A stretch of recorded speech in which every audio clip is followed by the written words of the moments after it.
Hola chicos y chicas, ¿qué tal? ¿Cómo estáis? En el vídeo de hoy aprenderemos cómo funcionan los circuitos en serie.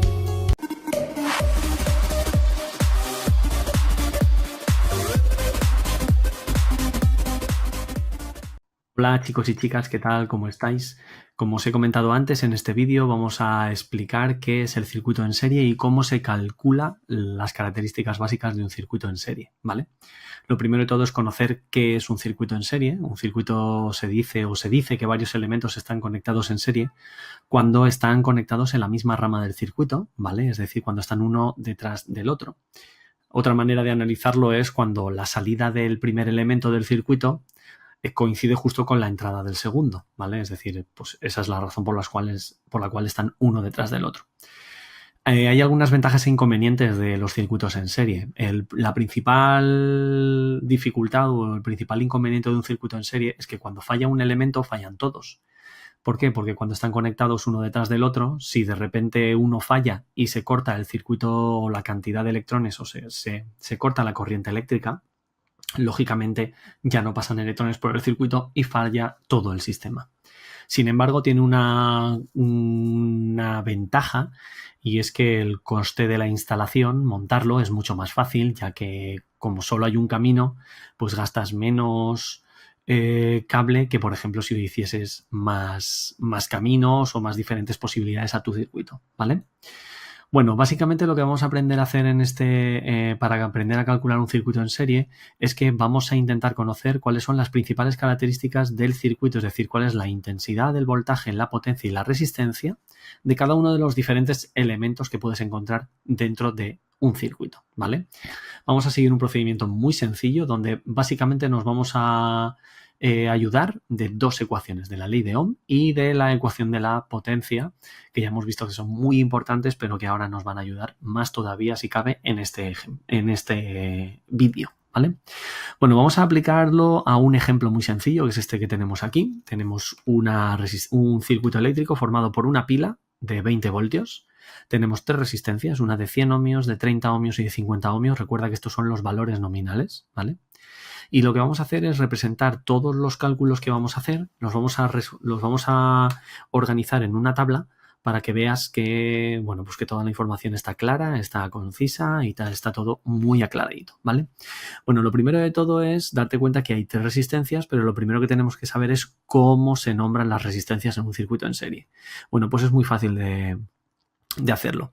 Para nombrar las resistencias lo que tenemos que hacer es nombrarlas en el orden en el que aparecen si nos movemos del positivo al negativo de la pila. Es decir, como nos movemos en este sentido, la R1, la primera resistencia, sería la de 100, la R2, la de 30 y en consecuencia la R3 es la de 50. Por lo tanto, si te fijas, nosotros ya podemos aquí poner en esta tabla unos cuantos valores y es que podemos decir cuál es la resistencia 1, su valor, y ponemos aquí su valor 100.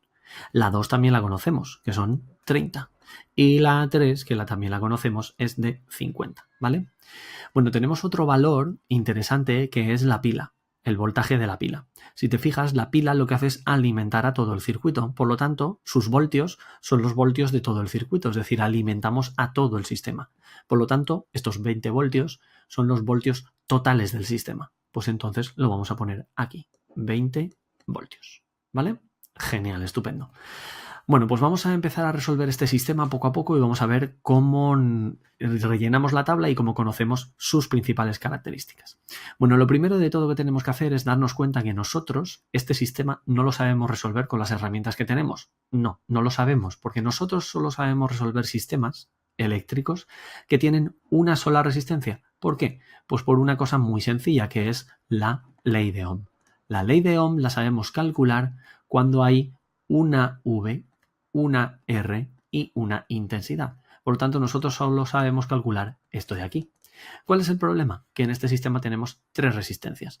Así que tenemos que intentar convertir este sistema de tres resistencias en una sola resistencia para poder aplicar la ley de Ohm.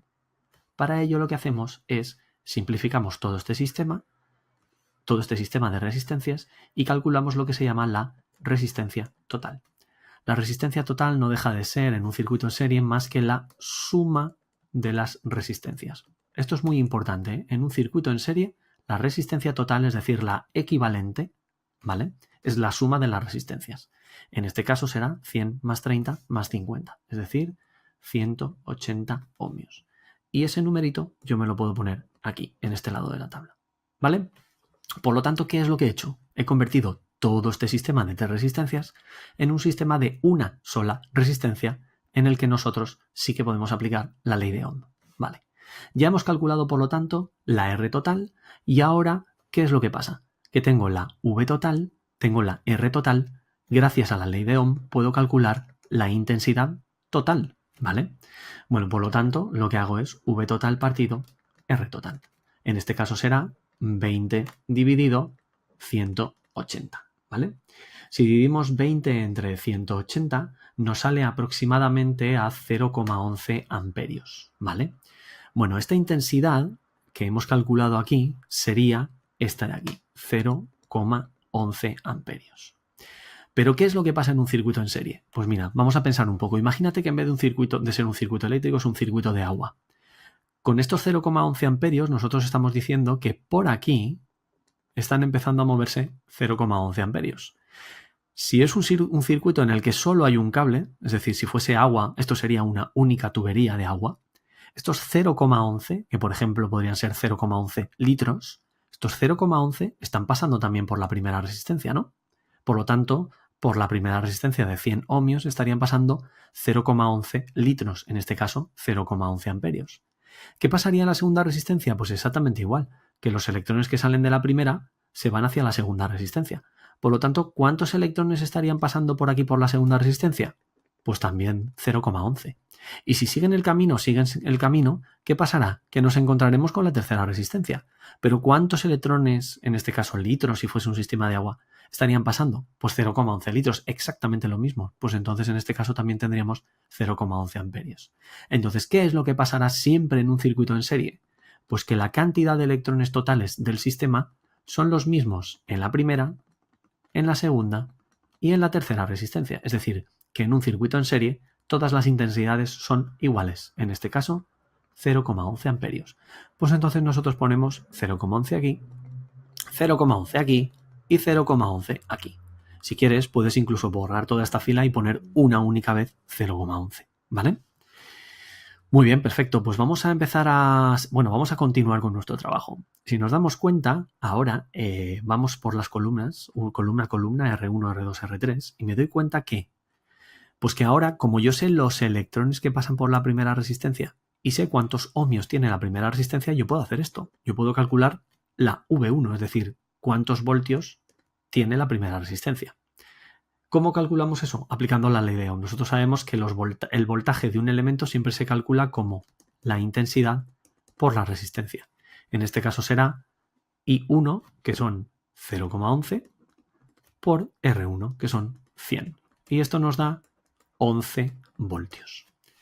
¿Qué significan estos 11 voltios? Pues mira, muy sencillo. Lo que me quiere decir esos 11 voltios es que si yo en el sistema tengo 20 para que mis electrones se muevan del positivo al negativo, es decir, para que den toda la vuelta, de esos 20 estoy gastando 11 en que pasen esta primera resistencia de 100.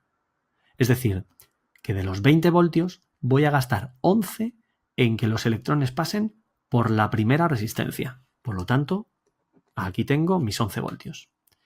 ¿Qué pasará con los 9 voltios que me quedan? Es decir, si de los 20 he gastado 11, me faltan 9, me sobran 9 voltios. Pues esos 9 voltios los gastaré en la de 30 y en la de 50. ¿Pero cuántos en cada uno? Pues mira, en la 2 es muy fácil de ver.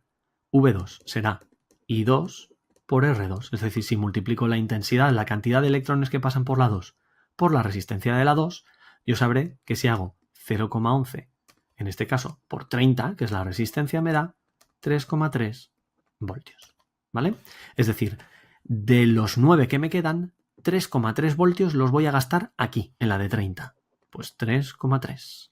Y me falta la tercera, V3, que será I3 por R3. En este caso, 0,11 por 50. Y eso me da 5,5 voltios. Es decir, que de los que me quedan, gasto 5,5 voltios en la tercera resistencia.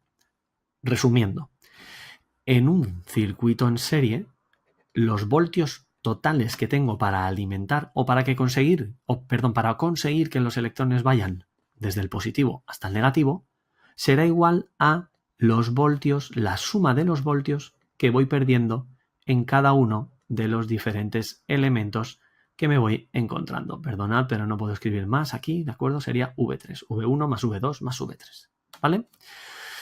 Bueno, pues poco más podemos hacer.